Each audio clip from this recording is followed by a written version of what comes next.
Welcome back to Old School Sports and our Out of the Park Baseball 25 series, Can We Save the Oakland A's? And we are potentially 2 months away from being able to make a very important first step in saving these Oakland A's. After 5 consecutive losing seasons, we're exactly 2/3 through this 2029 season, standing at 62 and 46. So, although we have dropped to 8th in the power rankings, and we were somehow first in the power rankings just 3 weeks ago when we were doing the draft, we're still on pace for a 93 and 69 season. We're up 5.5 games in the AL West, so it is certainly very conceivable that we will easily achieve our owner goal to play 500 ball this season. Unfortunately, although we have been putting a lot more fans in the seats over the last couple of months as we've been playing pretty competitive baseball, fan interest has not really moved. That's a very important goal for ownership, so probably just going to go 1 out of 2 in the owner goals this year, and unfortunately the fan interest is the more important one. That being said, with the nice bump in attendance, we should be soundly profitable this year, particularly if we get some home playoff games when all is said and done. So the hope is still that we will get some type of bump in the budget for next season. At the very least, want this team to have a winning record and make the playoffs this year. To get to a winning record, we're in a pretty good spot. We only need to go 20 and 34 the rest of the way to get to 500, and we haven't had a single month yet this year where we haven't been 500 or above. So certainly expect us to achieve that goal, and the hope is to at least get to the mid to high 80s in wins and ensure ourselves a wild card spot. At this point, it will be disappointing if we don't win the division. As I said, we're on pace to go 93 and 69. Even if we only play 500 ball the rest of the way at 27 and 27, we'll still go 89 and 73 and be an almost certain playoff team, and quite possibly still be able to win the division over Seattle and Texas, being our most likely rivals in the division race. Is kind of an interesting season here. Not a lot of separation in the American League. The best team, the White Sox, is just a .583 winning percentage, and the worst team, the Angels, has a .422 winning percentage. So no teams playing 600 ball, no teams playing 400 ball, only 17.5 games between the top of the AL and the bottom of the AL. So a lot of parity this year. What that does mean is that right now there's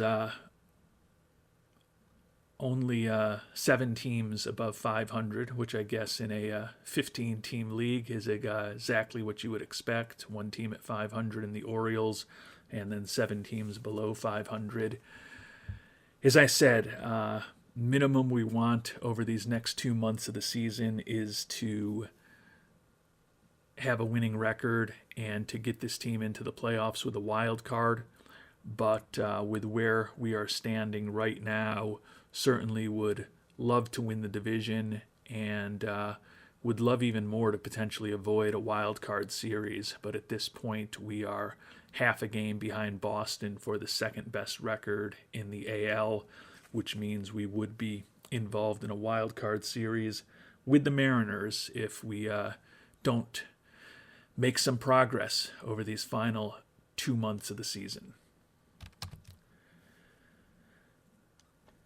And I mentioned we've been 500 or better every month this season, only 500 in April and just a game over 500 in both March and May. Played excellent in June, and we played well in July, although the second half of the month was not as good as the first half of the month.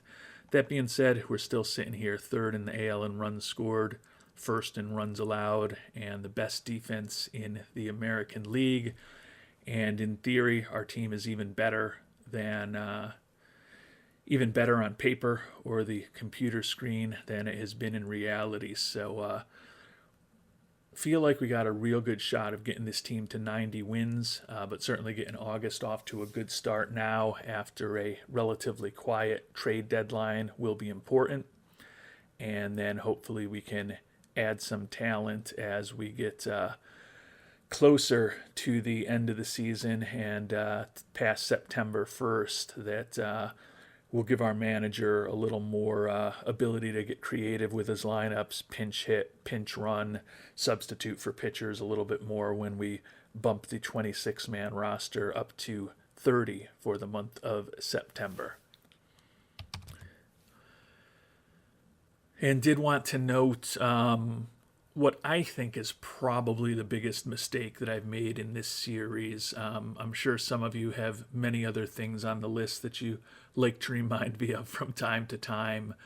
But you may remember, I think it was 3 years ago at this point, we had the opportunity, or I guess it was 4 drafts ago, the 2026 draft, but 3 years ago, we had the opportunity to pick Joe Edwards with the 4th pick in the draft. Was a player who was one of the top players in the draft.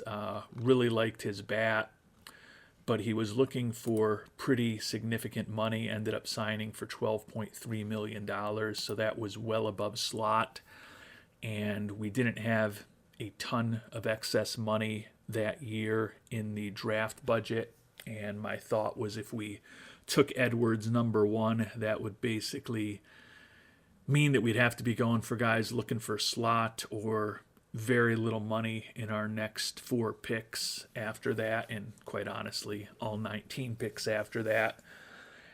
And as much as I liked Edwards, I kind of tried to take a more diversified route in the draft, so we passed on him. And certainly you look at what he has done, being named a first-time All-Star this year.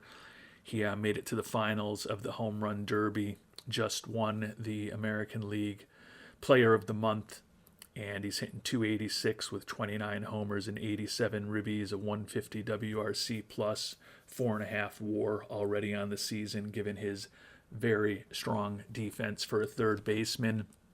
And that, to me, is the one that I definitely regret the most at this point, because when we look at that 2026 draft, when we had the opportunity to go with Edwards, we haven't hit all that well yet. Roussel Shepard, the second base prospect out of high school that we took ahead of him, just promoted to high A ball, has not hit much despite his good defense thus far. Isreber Stewart has only made it up to single A, has hit with some power but hasn't been exceptional. 3rd round pick RJ Cope, recently promoted to high A ball, and he has not been great with Lansing. Matthew Sharman, also recently promoted to high A ball. He has been somewhat more effective, but looking at his profile, best case scenario is he's a 4th or 5th starter or a right-handed arm out of the bullpen. And then Jeff Wiedock, another guy that we just promoted to A-ball at 20 years old after parts of 3 seasons in rookie ball. So was certainly hoping that by saving money, we'd get some bang for our buck in the early rounds of the draft. But at this point, with what Edwards has done, if I could go back in time, knowing that we were, I don't want to say going to strike out on every draft pick, but it certainly seems that we are behind in the count with most of the draft picks here 3 years later. Probably would have just gone with Edwards number 4 overall, and he'd probably be helping us this year. But who knows, if we had brought Edwards on board, would we have been as interested in signing Hidero Endo a couple of off seasons ago? And Hidero Endo, of course, is one of the key players that we used to ultimately acquire Colt Keith, who's now our 3rd baseman and having a potential MVP caliber year for us. So I can't say that we wouldn't have room for Edwards on our team, because we certainly would, whether we decided to play him at second or first or somewhere else if we still had Keith. But who knows if the dominoes that fell in line for us to pick up Keith would have fallen into line if we had picked Edwards. But even if they had not, we'd probably still be in a better situation with Edwards today than the players that we ended up getting in the more diversified draft that we were going for. So when I noticed that Mr. Edwards was the AL hitter of the month, I thought it was an interesting time to go back and look at that. As I said, I think some of you think that there's bigger mistakes than Edwards that I've made, so be sure to remind me of those in the comments if anything comes to mind. But from my perspective, this is the one that thus far bothers me the most, because we were close to doing it, and I got a little conservative with the money, as I said, and even more importantly than getting more conservative with the money, it doesn't look like we've hit on any of the picks that we were able to make by going cheaper with Roussel Shepard in the first round. So it's not a total loss yet. There's still a chance for some talent change randomness with those players, and maybe they all ultimately become useful major leaguers at some point. But it's hard to imagine any of them are going to have the career that Joe Edwards looks poised to have at this point.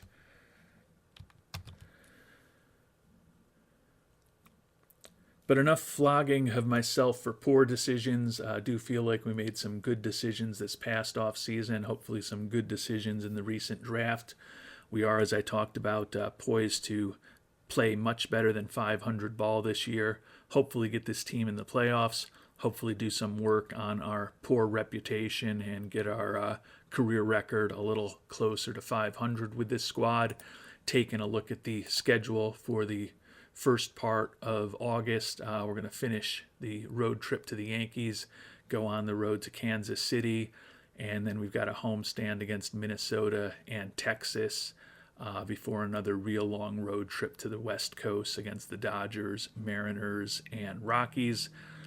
Finish up with some divisional games, home against the Angels, away against the Angels, and in between us, the Padres will be visiting us from the NL West.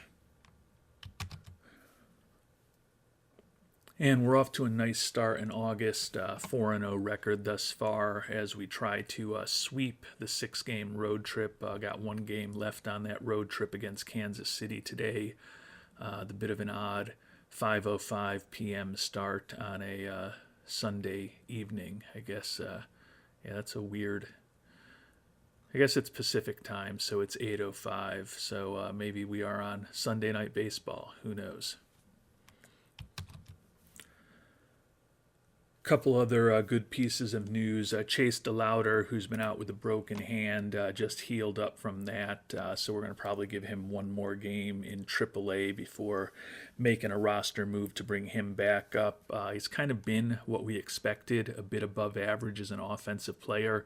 Not incredible, but as we've talked about in the past, just kind of having a competent bat in that left field spot is something we've struggled with over the course of this playthrough, and thus far he's at least given us respectability there. We're actually playing him at first base in AAA just to make him a little more versatile, but not sure if we're going to make that much progress on that front with just a few games down in Vegas before we bring him back up to the majors and get him into the lineup more regularly. Also, we did make one signing, Mitch Keller, who we traded for from Washington a couple of months ago at this point, has been respectable for us, a 3.71 ERA over 26 and 2/3 innings, 114 ERA plus, 93 FIP minus. Has good stuff, ground ball tendencies, has a 5-pitch arsenal, has enough stamina to start. Talked with some of you in the comments to recent episodes and agree with the comments that our pitching next year, with the fact that we're going to be losing, in all probability, both Kyle Bradish and Nick Lodolo, might be a little bit of a question, and Keller is a guy who I think could start for us in a pinch. He was asking for 1.8 million a year over 2 years.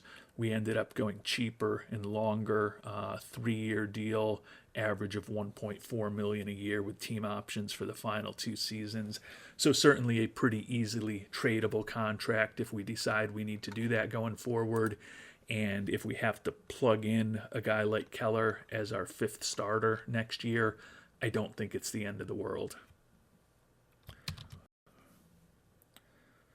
And we ended up beating the Royals 2-1 yesterday, so off to a 5-0 start in the month of August, which we like to see. We did have to send Dalton Varsho back down to AAA. He had actually been pretty productive for us with a 121 WRC plus and 74 at-bats. Like the personality, like his ability to play multiple outfield positions, and certainly like the way that he hit. He'd been playing primarily against right-handed pitchers, and looking at his ratings, have to feel he got a little bit lucky. It's conceivable we'll bring him back up in 3.5 weeks when we get to September roster expansion, because as I noted, do like his glove, his ability to play center field and some other outfield positions, good influence in the clubhouse, and he was very productive for us. But to me, he was the most logical person to send down to make room for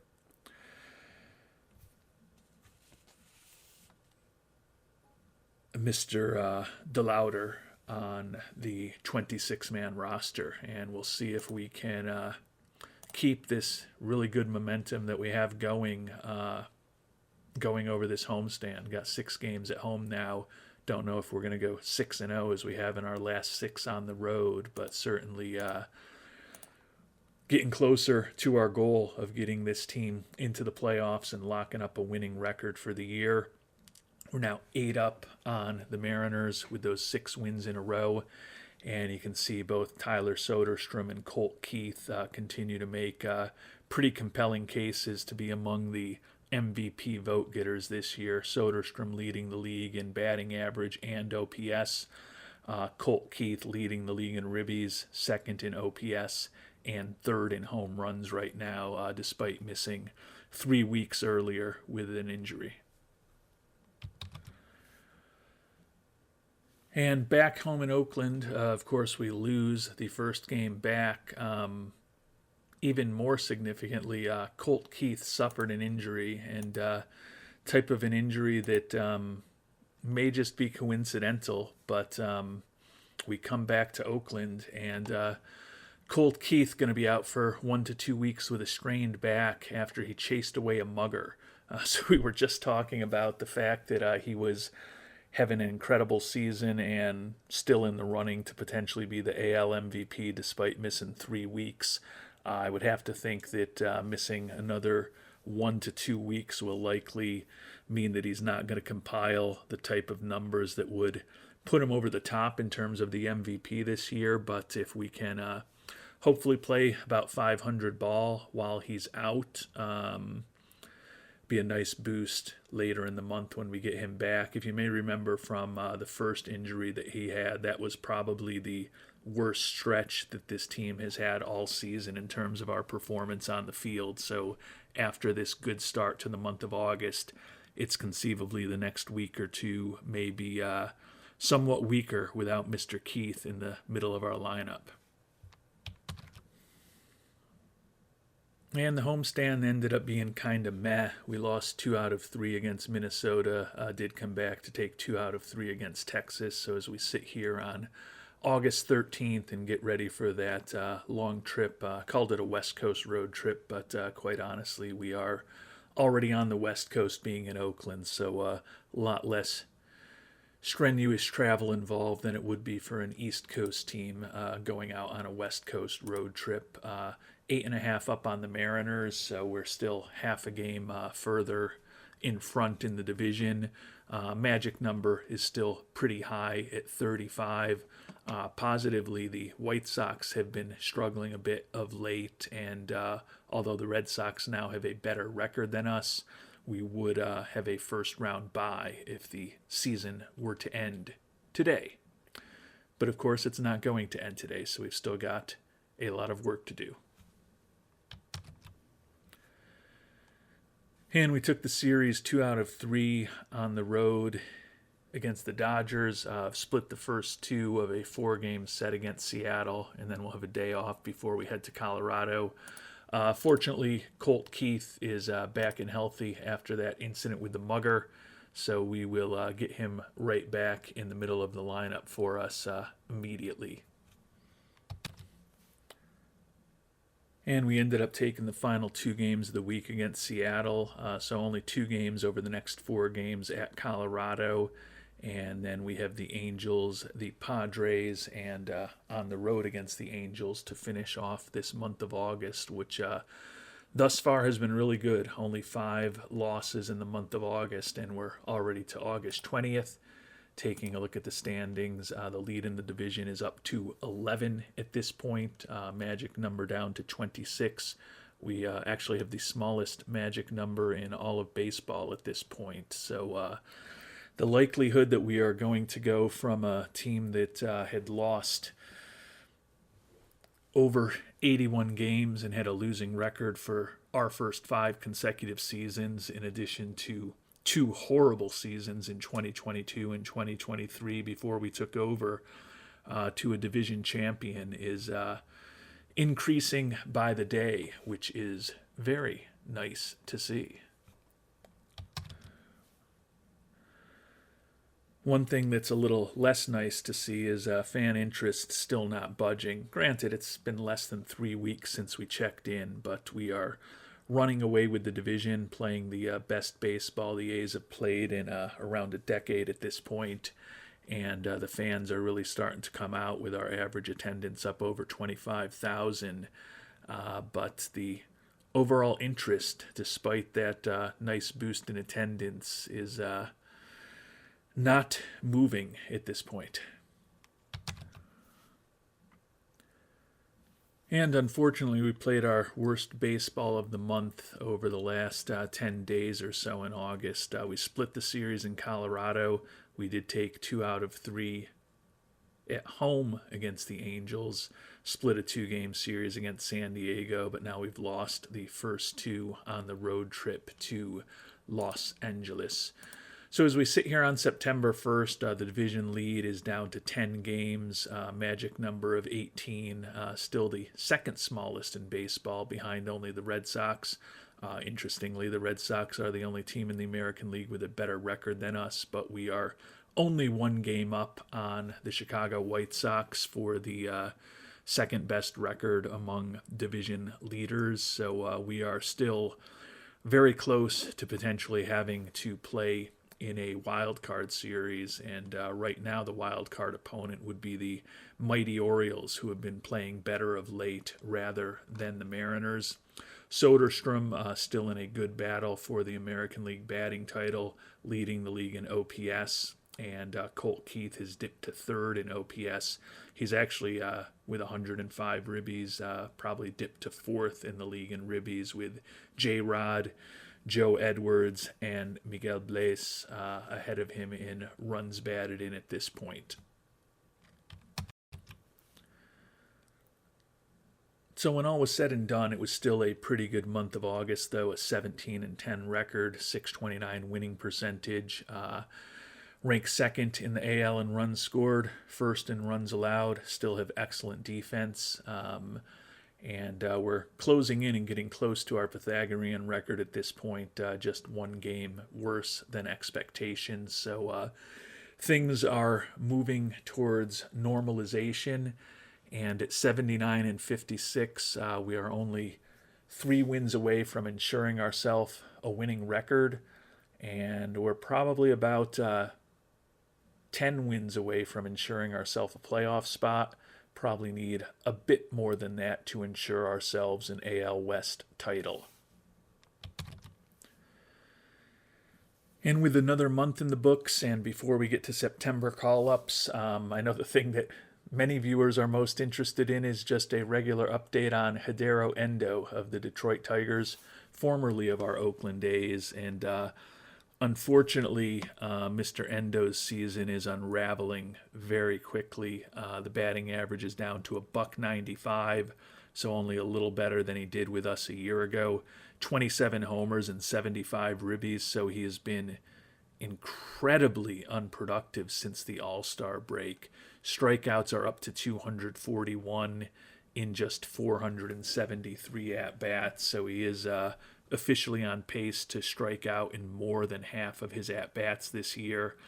87 WRC plus and less than a win above replacement at this point, but it looks like he has done almost nothing since the All-Star break. I've got to see what these splits look like. Yeah, a 143 batting average in the month of August with just 2 homers and 5 ribbies. And I think the majority of that July production that he had was before the All-Star break as well. So he won the home run derby, but apparently it may have messed up his swing because he is struggling mightily with 58 strikeouts in less than 100 at-bats during the month of August.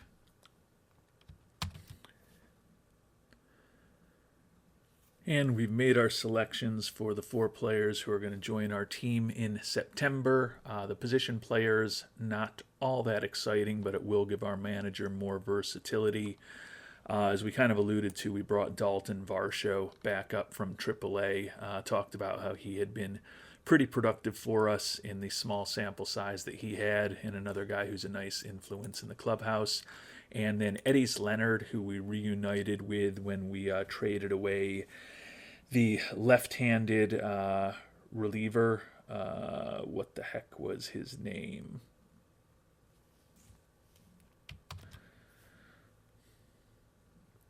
Well, the left-handed reliever I was thinking of was Bennett Souza, who we traded away to make room when we made a different trade. But Eddys Leonard, we actually picked up when we traded away Sean Bouchard.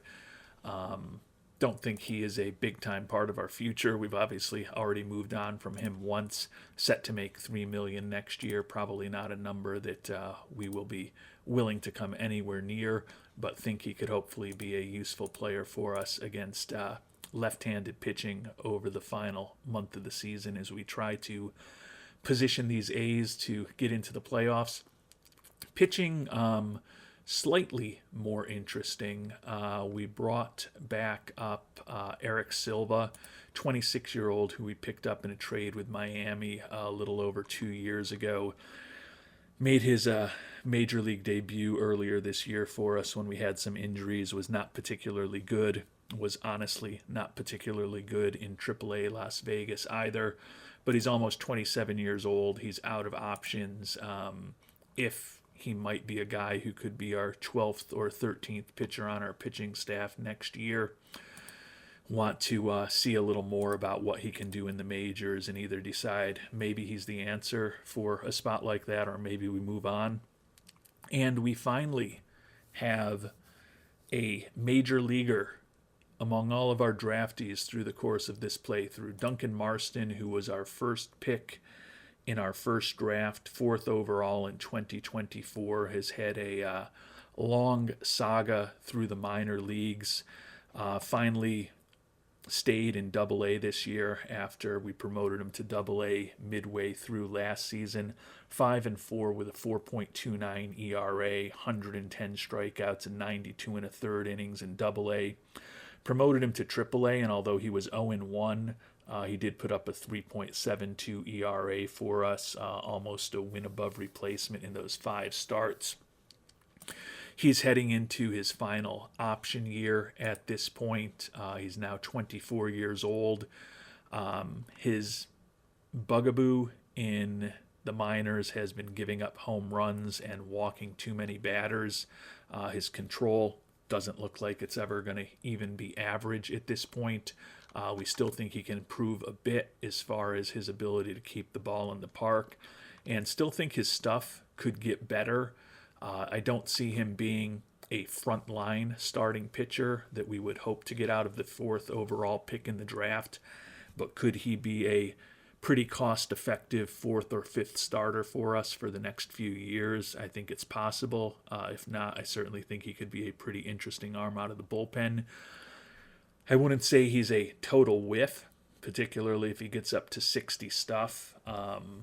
That would be a nice step in the right direction, but at 24 years old, not sure how much improvement there is going to be left for Mr. Marston, but good that we have at least now officially developed a major leaguer once he pitches for the first time out of our bullpen, and would think that we will probably get Marston into the lab this upcoming off season, maybe work on his off pitch to hopefully move his stuff in a better direction. Do like the personality, do like the velocity in the mid to high 90s. He's got enough stamina to start. So interested in seeing what he can do. He was fine in Double-A, and he was pretty solid in Triple-A in the small sample sizes that we've had from him this year, although you can see with the amount of walks he allows, his whips have both been pretty high.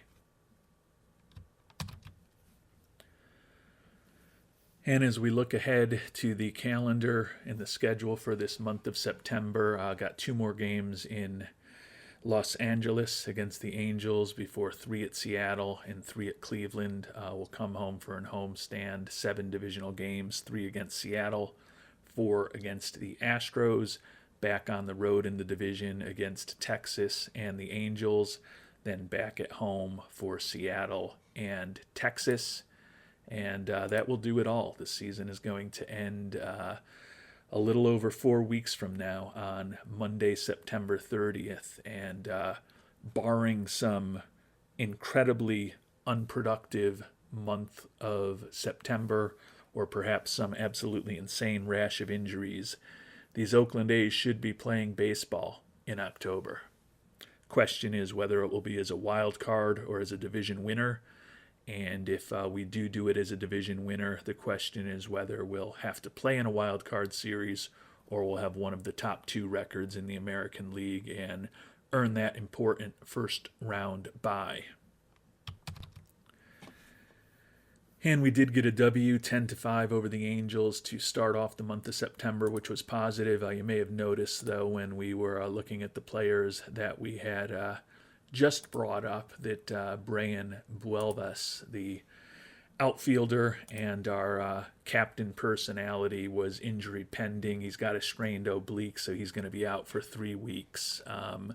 Had probably one of the more solid years he's ever had for us, a 114 WRC plus and 215 at-bats. We'll also miss him in the clubhouse. I know some of you like me to check in on how things are going in terms of attitudes and personalities, and I'll check in on that shortly. But it really hasn't been problems in the clubhouse as to why we've been bad over the first 5 years of this playthrough. It's been more just the lack of talent on these rosters that I've put together, admittedly dealing with some pretty significant budgetary and salary constraints. But team chemistry as we begin this month of September is ecstatic. No real negative influences in the clubhouse. Clubhouse atmosphere off the charts.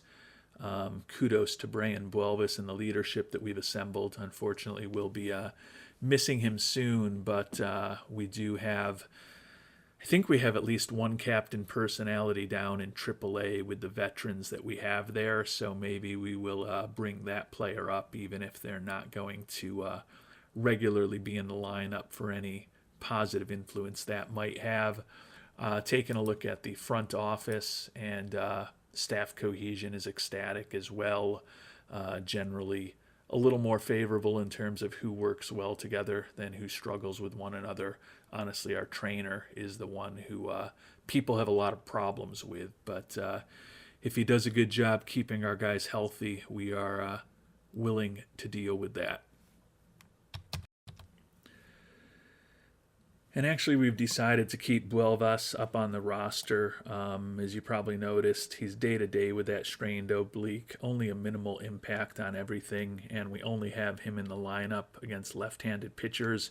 So he's probably only going to need to be starting a couple of days a week. If his rest status gets below 95%, we're going to bench him. So it probably means if we face back to back lefties, he'll probably only be in the lineup the first time around. But no obvious huge assets for us in AAA to bring up who are going to really be difference makers as far as generating a lot more offense, and felt like keeping the guy who is our captain in place probably made more sense as we try to ensure that there's not a historic collapse by the A's here in the month of September.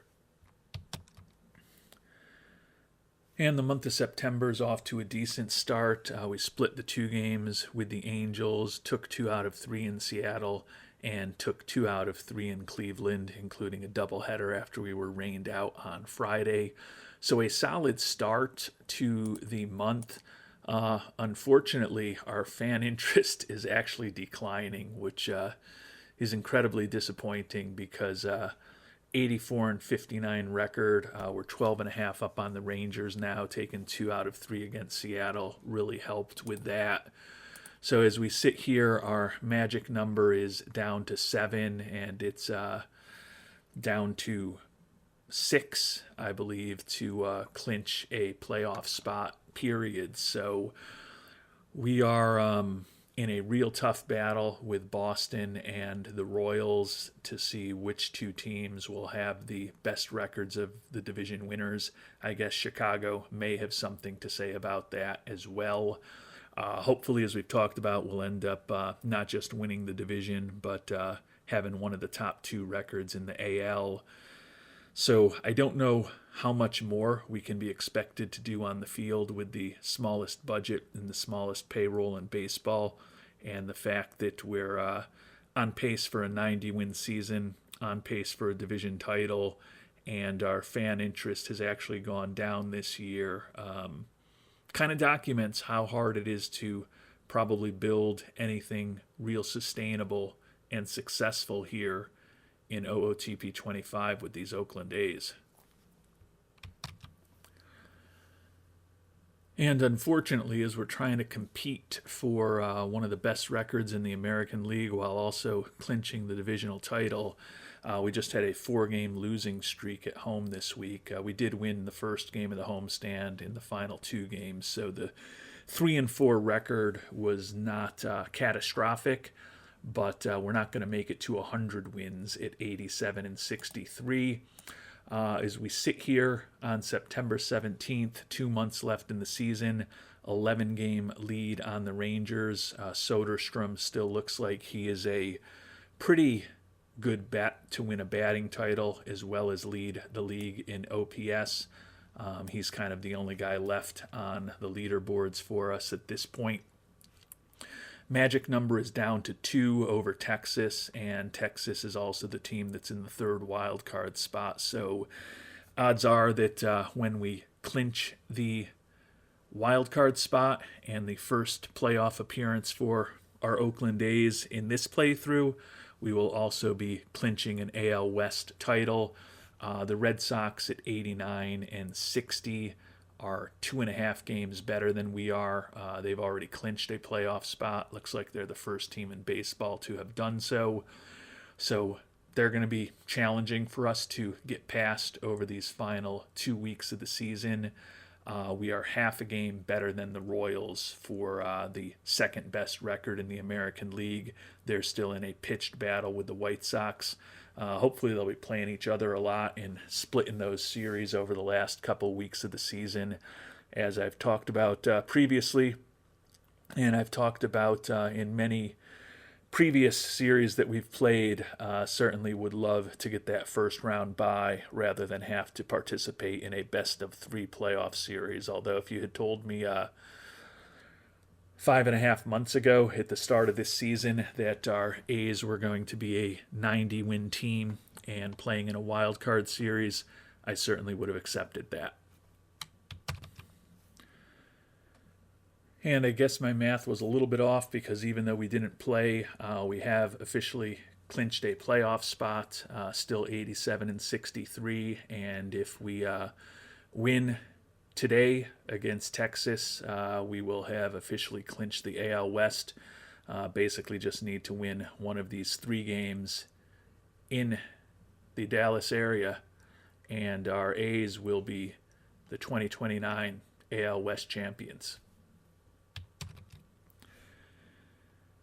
And we certainly didn't do it the easy way. Lost the first 2 games in Texas, but finally won yesterday 8-6. So that officially clinches the AL West title for Oakland. Obviously, every win matters at this point. We're still just half a game up on Kansas City and only 1 game up on Chicago for the second best record in the American League. So hopefully we can win our final few series of the season and not just get this team a divisional title, but get over 90 wins and get the first round bye as well.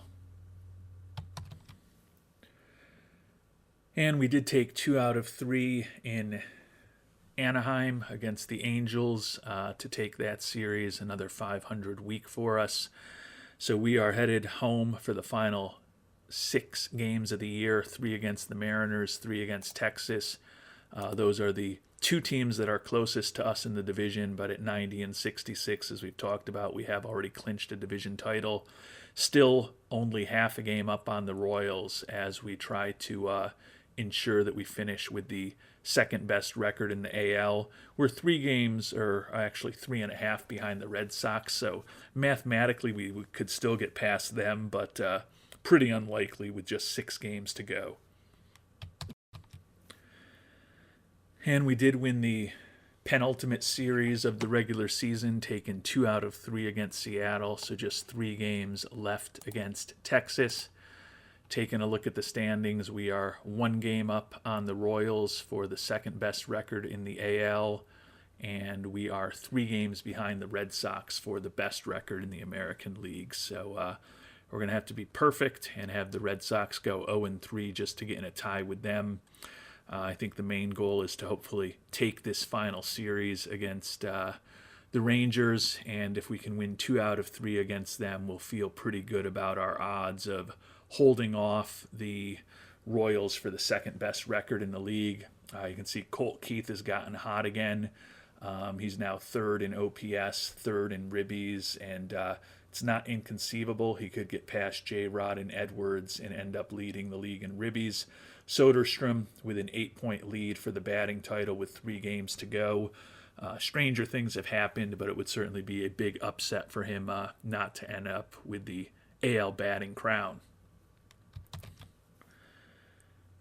And taking a quick look at the pitchers, Bubba Chandler now ranks 3rd in the AL with a 3.03 ERA, 12-6 on the year. He's a guy we picked up in a trade with Pittsburgh 2.5 years ago at this point, signed him to an extension. Certainly not an ace, but a good solid pitcher at a pretty respectable price for us, and still only 27 years old. So glad to have Mr. Chandler helping hopefully push this team to the second best record in the AL this year. And for those of you who are wondering, and it's probably good information for me to have, we are actually 5-1 against the Royals this year. So 2 wins will guarantee that we have the bye in the first round of the playoffs, as we will win a tiebreaker with them, even if they do go 3-0 and close the gap on us. And we did get a win against Texas yesterday, 8-3. Looks like the Royals lost, so we are up 2 games on them with 2 games to go. So unless my math is wrong, or unless the game's not doing things right, we have clinched the second best record in the AL, and we will have a first round bye by virtue of having taken that season series against the Royals. And if you're looking closely at the RBI stats, you can see that J-Rod must have just had a monster game or two, because with 133 ribbies, pretty unlikely that Colt Keith is going to catch him, or even Edwards or Ramos are going to catch him over the final two-ish games of the season for just about every team. And unfortunately, we lost in extra innings yesterday while the Royals won, so we're only one game up on them. Again, unless there's something wrong with the game, I think we're still set as far as avoiding that wild card series, but certainly wouldn't mind winning on the final day of the season to guarantee that nothing shady or funky can happen. You may remember from the start of the episode, we were on pace to have a 93-69 record, so we've basically played the type of baseball over the last 2 months that we had played over the first 4 months of the season. At this point, though, I'm going to get greedy and hope that we can do one better than our pace was as of August 1st and get a 94th win here on September 30th. And we did get the W on the last day of the season, so not only are we going to the playoffs, we're going to have a first-round bye, won't be playing until the Divisional Series, and we will have home field advantage for that series. First batting champion of this playthrough, Tyler Soderstrom. So after a pretty painful first 5 years in Oakland, things have gone very well this year. 94-68 record, won the division by 13 games over the Rangers, and as we've talked about, did edge out the Royals for the second best record in the American League. And we are tied with the Los Angeles Dodgers, probably the complete opposite as far as our budget, as far as their budget. Number one budget and the number one payroll in all of baseball for the Los Angeles Dodgers, and they go 94-68, the same record as us, with the lowest payroll and the lowest budget in all of baseball. As we talked about, Soderstrom won the batting title, led the league in OPS. Colt Keith ends up tied for second in the league in ribbies, despite missing over a month between the injury in the spring and the recovery from fighting off a mugger in the summer. So our Oakland A's at 94-68 are heading for the playoffs. As we talked about, the Red Sox, the Cubs, and the Dodgers, the three other teams with byes. The Rays and the White Sox will be facing off for the opportunity to go to Boston. The Rangers and the Royals, two teams that we've been talking about a lot in this episode, will be facing off for the right to face off against us in Oakland. The Rockies and the Diamondbacks in a NL West matchup, the winner of which will be facing the Cubs, and the Phillies and the Braves in an NL East matchup. We'll find out who gets to travel to Los Angeles to take on the Dodgers. Taking a look at the team statistics when all was said and done, 94-68 record, two worse than expectations, but second in the AL in runs scored, first in the AL in runs allowed, the best defense in the American League, middle of the pack in steals, middle of the pack in walks, middle of the pack in home runs. Otherwise, we're basically, not just basically, we are in the top handful of teams in every other significant offensive and pitching and defensive category in all of the American leagues. So a really well-balanced effort. As we talked about, we didn't have a single month below 500, not necessarily playing our best baseball here in the month of September, but we did what we needed to do to get that first round bye. And we'll find out if these A's can continue to shock the world in the postseason in our next episode. Until then, thanks so much for watching, and hope you have a great day.